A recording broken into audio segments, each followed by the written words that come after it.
into the blue corner, fighting out of wherever he want to fight. His name is Chris Beal. Chris Beal. Where we at, Mr. Beal?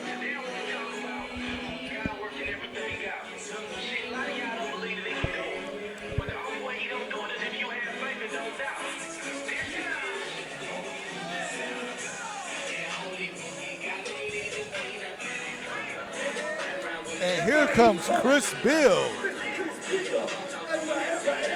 to the ring.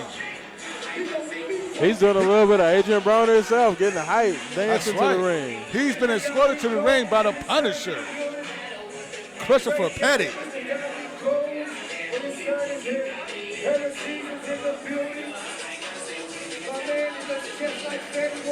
And this is going to be a fight in the heavyweight division.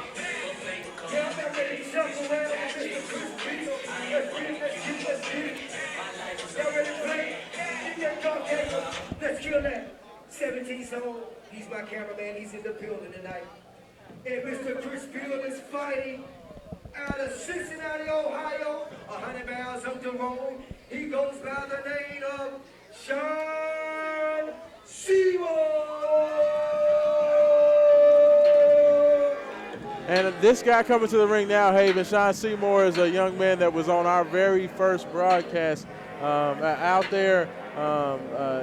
You know, with Future Promotions, the first event that we had done live with those guys, we were able to go out there and watch him. So we know this young man has a lot of ability, and he's got some swag too. I like that get up. That robe is nice. Very, very nice. Gatorade Green is thunder.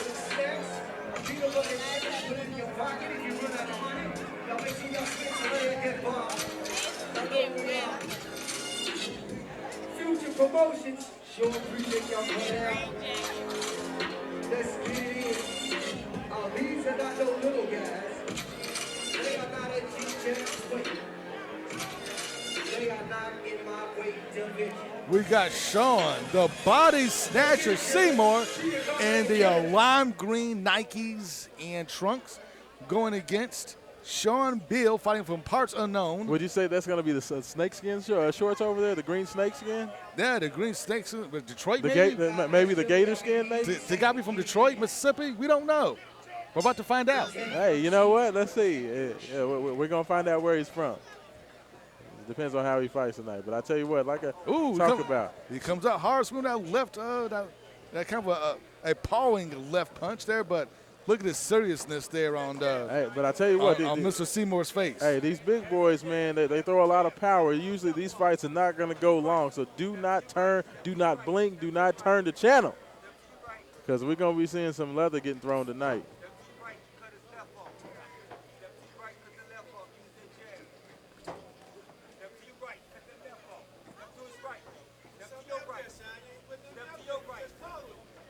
But I tell you what, you know, especially when you're watching the bigger fighters, Haven, you know, conditioning is always a question mark.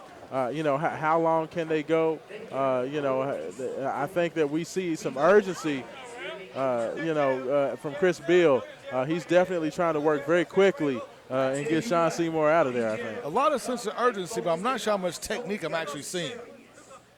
A little off balance, a little side to side. You know, you want to step into those punches. Classically, you want to step into those punches. I think you're almost seeing a retreating motion, or you know, as you're swinging, you're falling backwards because you don't have good balance. So you definitely need to clean up the technique. Now, when you see Sean Seymour, you see, you know, good balance on his punches. He has a nice wide stance. Yeah, he's got a wide stance. He's very meticulous, but he's going to work at his pace. He's going to work at his pace. He's not going to allow Chris Beal to speed him up. He's going to fight. He's more of a boxer. And see Chris Beal with the head shake saying, yeah, I felt your power, but ain't want nothing. I ain't hurt. Yeah, there we go. So we'll have to see. But I definitely would give the technique advantage to Sean Seymour, who, as we talked about coming into the fight, is a very meticulous fighter. He's a guy who knows his craft. He knows how to get in there and get it done. He is very polished. But you know what? In this heavyweight division, all it takes is one punch. That's it. Everybody got a plan until they get hit. You know, that's what Mike Tyson used to always say.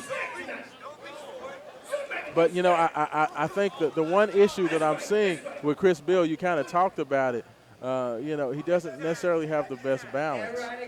You know, and I think that kind of is he's not taking full advantage of his power because he's kind of going side to side rather than stepping forward. I mean, he has a very open gait. You know, we don't see him up onto the balls of his feet, and I think he's losing. You know, he may be losing 40% of his power on his punches because of that. You know, you're not taking advantage of that. And that left hand pawing motion he has, I don't think it's also doing any favors. I think if we use that left hand and threw more, once again, of a jab, I think it's up a lot more of his punches. Yeah, and I think Sean Seymour is kind of starting to take advantage. Now that he's seen, oh, wow. I think Sean Seymour saw what he needed to see and really, really got comfortable that last 35 or 40 seconds. And we saw what happened. I mean, you know, Sean Seymour, I've watched this young man fight. He always goes about his business. He does not rush. But let me tell you something. Once he figures out what he needs to do, it's done. he will get you out of there quick. And you saw it tonight. Once he figured out what he wanted to do, he was done. And what a combination and what a right hand, an overhand right to get that in. And you know what? I think Christopher Beal is in a little bit of trouble right now. Well, I'm looking at Chris right now on the stool here in the ring, and he right now looks like he's trying to figure out like what's he going to do next. Yeah, you know, he took the first couple of shots and kind of waved off like he wasn't hurt, but those last couple of shots hurt. And I think a lot of it has to do with what we talk about, Haven, with that conditioning. I think that has a lot to do with it because when you don't necessarily have the greatest conditioning, and these big guys usually struggle with that conditioning, you get tired. And once you get tired,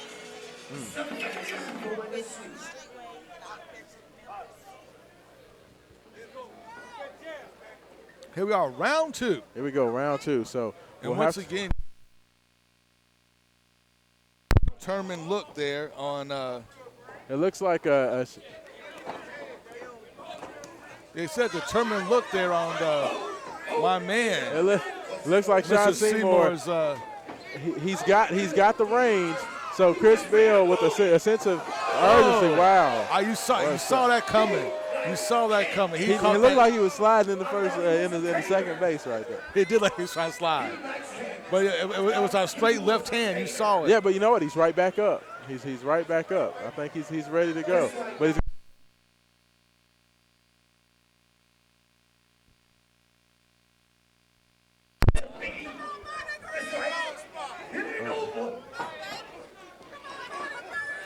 and it looks like he was going the wrong direction. I think that Chris Beal is in trouble. He's trying to stay in there. He's throwing some hard shots. He called him. But he didn't call Seymour. But it was like Seymour the body snatcher.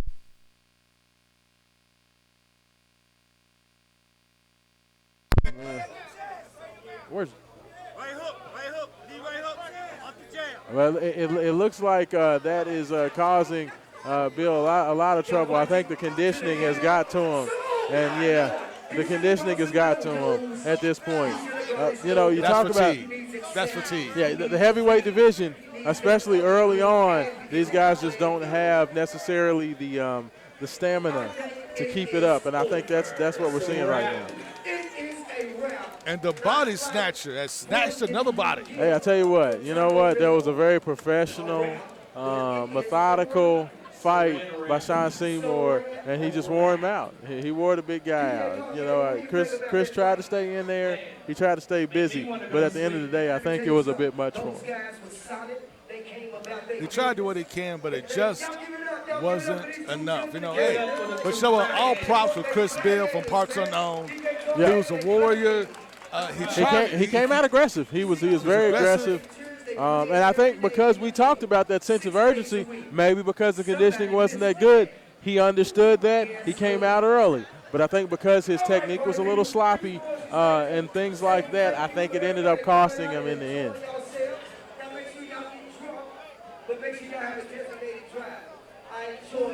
Now we're going to take a quick break here. We're going to turn it over, actually, my man Jimmy Jam in the ring with your announcement.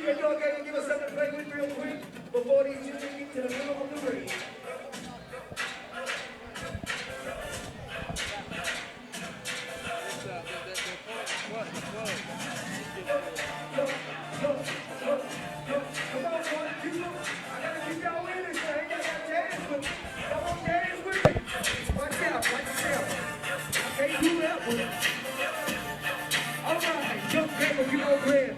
Kill it, baby. Kill it. We're in the middle of the ring, gentlemen.